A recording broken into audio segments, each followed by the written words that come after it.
સ્થાનિક સ્વરાજ્યની ચૂંટણીમાં પ્રચાર સમયે અમદાવાદ કોંગ્રેસ મહિલા પ્રમુખને થયો ખરાબ અનુભવ। સરસપુર રખિયાલ વોર્ડમાં કાર્યાલયના ઉદ્ઘાટનનો કાર્યક્રમ હતો, જ્યાં મહિલા પ્રમુખ સોનલ પટેલને વોર્ડ પ્રમુખ ભાવના ગુપ્તાએ લાફો મારવાનો પ્રયાસ કર્યો।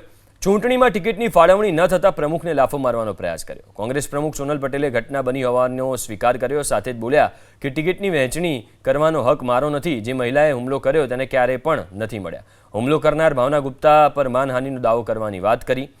તો આ તરફ લાફો મારવાનો પ્રયાસ કરનાર ભાવનાબેન મુજબ ટિકિટ માટે પૂર્વ ધારાસભ્ય હિંમતસિંહ પટેલને રજૂઆત કરી। હિંમતસિંહ પટેલે સોનલ પટેલને રજૂઆત કરવા કહ્યું। સોનલબેને પાર્ટી ફંડના નામે 1 લાખ રૂપિયા માંગ્યા હોવાનો આરોપ લગાવ્યો, જે બાદ ઓલા કેબમાં સોનલબેન નાણાં લેવા આવ્યા અને બાદમાં જતા રહ્યા। ભાવનાબેનને શરૂઆતમાં ઈસનપુર વોર્ડમાં ચૂંટણી લડવા કહેવામાં આવ્યું, પણ તેમણે સરસપુર રખિયાલમાં કામ કર્યું હોવાથી ઈસનપુરથી લડવાની ના પાડી।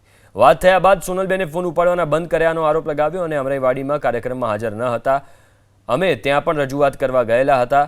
બાદમાં સરસપુર રખિયાલમાં મળ્યા એ સમયે ઉદ્ધતાઈપૂર્વક વાત કરી, જેને લઈને વાળ ખેંચી લાફા મારવાનો પ્રયાસ થયો।